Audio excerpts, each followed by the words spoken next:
जय हिंद। चलिए इस वीडियो में हम जानते हैं कि बिहार पुलिस में रिजल्ट आने के कितने दिन बाद जो है रनिंग स्टार्ट होती है। इसके बारे में हम अच्छे से जानने वाले हैं, क्योंकि आपके पास पता होना चाहिए कि कितना टाइम बचा है प्रिपरेशन करने के लिए। तो वीडियो के अंत तक आप बने रहिएगा। शुरू से बात करते हैं हम। जैसे जब भी आपका एग्ज़ाम हुई है, आपका एग्ज़ाम दो डेट में जो है हुई है यहाँ पे, 14 मार्च को और 21 मार्च को। ठीक है, तो ये दो डेट में जो एग्ज़ाम हुई है आपकी, तो इस डेट से आप जोड़ लीजिए 3.5 महीने, यानी 3 महीने लगभग 10 दिन आप जोड़ लीजिए। तो लगभग तो ये 3.5 महीने हो ही गए।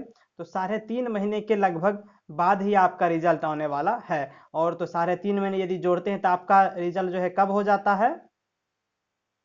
जुलाई आ जाता है। यानी 3.5 महीने यदि आप जोड़ते हैं तो आपका जो है जुलाई आ जाता है फर्स्ट वीक।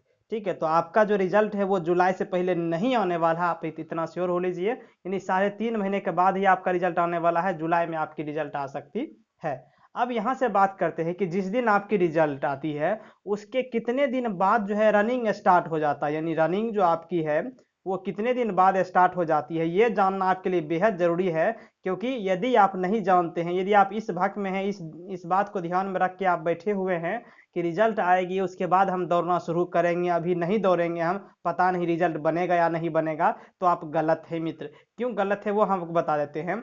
तो जब भी आपकी रिजल्ट आती है उसके बाद जो है मात्र आपके पास मैक्सिमम 15 दिन टाइम बच पाता है। ठीक है, यदि आपका फर्स्ट डे से ही स्टार्ट हो गया तो मान लीजिए जैसे आपका रिजल्ट जो है सपोज मान लेते हैं, यहाँ पे मैं कुछ कंफर्म नहीं कर रहा हूँ, सपोज मान लेते हैं कि आपका रिजल्ट 10 तारीख को आया है और आपके पास 15 दिन टाइम है और 25 तारीख से जो है फिजिकल शुरू है। ठीक है, 25 से लेकर के फिर नेक्स्ट मंथ तक मान लेते हैं, लगभग 2 महीने तक फिजिकल होती है। 2 महीने तक 25 तक जो है फिजिकल। ठीक है, अब इसमें क्या गारंटी है कि आपका बाद में ही फिजिकल होने वाला है? पहले ही आपका हो सकता है 25 तारीख जैसे ही स्टार्ट हो उसी टाइम आपका फिजिकल हो जाए, तो फिर दिक्कत हो जाएगा। तब तो आपके पास टाइम 15 दिन ना केवल बचेगा।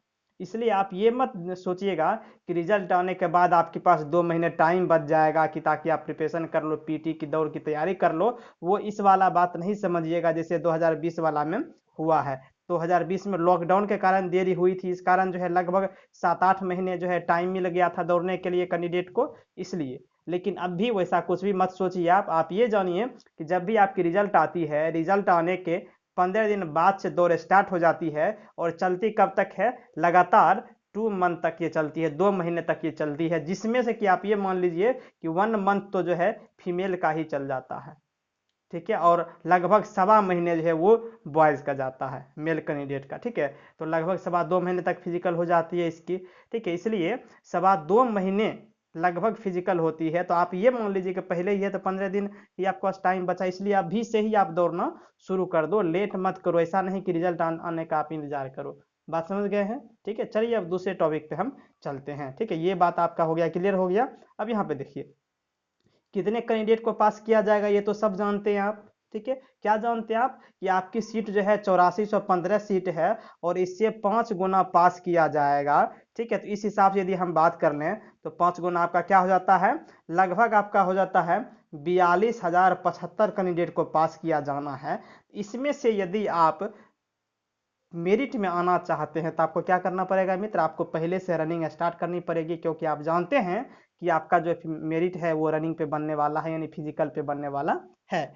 अब इस 42,000 में जो कैंडिडेट आएंगे उसमें से ऐसे बहुत सारे कैंडिडेट होंगे जो कि अभी ही पीटी का प्रिपरेशन करना शुरू कर दिए होंगे, अभी दौड़ना शुरू कर दिए होंगे, क्योंकि उनको ज़्यादा से ज़्यादा नंबर लाना है। और यदि आप इस सोच में डूबे हैं, यदि आप इस बात को ध्यान में रखे हुए हैं कि रिजल्ट आने के बाद हम दौड़ेंगे, तो फिर आप इस कैंडिडेट से पीछे पड़ जाएंगे, तो मेरिट फिर बनने में आपको जो है दिक्कत हो सकती है। तो बात समझ लीजिए, इसलिए अभी से ही आप दौड़ना शुरू कर लो हर लिहाज से। ठीक है, फिर आते हैं एक सवाल जो कमेंट में बार बार पूछा जाता है मित्र, वो ये है कि ज़्यादा नंबर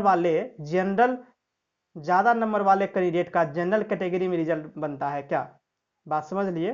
कैंडिडेट कहा गया कि जैसे मान लीजिए कि कोई एससी कैंडिडेट है, ठीक है, और उनको बहुत ज़्यादा नंबर आ रहा है एग्ज़ाम में या फिर मेरिट बनने में जो है बहुत ज़्यादा नंबर आ रहा है, तो क्या उनका रिजल्ट यानी रिटन एग्ज़ाम का रिजल्ट या फिर मेरिट का रिजल्ट जो है क्या वो जनरल कैटेगरी से बन सकता है? बात समझ लीजिए, कैंडिडेट का सवाल क्या हुआ कि एससी कैंडिडेट का कोई है, एससी कैटेगरी का कोई कैंडिडेट है और उसको जनरल कैटेगरी के कट ऑफ से ज़्यादा नंबर आ रहा है, तो उसका रिजल्ट कहाँ बनेगा, एससी कैटेगरी में ही बनेगा या जनरल कैटेगरी में बनेगा। ठीक है, तो ये आप समझ लीजिए अच्छे से कि सभी का रिजल्ट उसके अपने ही कैटेगरी में बनता है, यानी उसका रिजल्ट जो है एससी में ही बनने वाला है।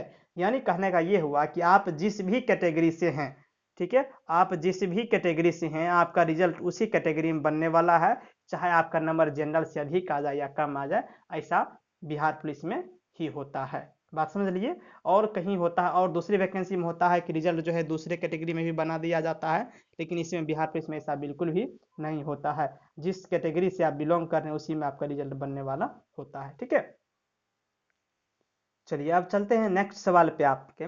ठीक है, उससे पहले आपको बता दें कि चैनल को सब्सक्राइब नहीं किए हैं तो चैनल को सब्सक्राइब जरूर कर लीजिए और बेल आइकन प्रेस कर दीजिए। ठीक है, और यदि आप पहले से सब्सक्राइब किए हुए हैं और बेल आइकन प्रेस नहीं किए हुए हैं तो आप उसको प्रेस कर दीजिए, तभी आपके पास मेरा नोटिफिकेशन जाएगा वीडियो अपलोड करने का। ठीक है, सभी कोई चेक कर लें सभी लोग। ठीक है, आते हैं नेक्स्ट सवाल पे।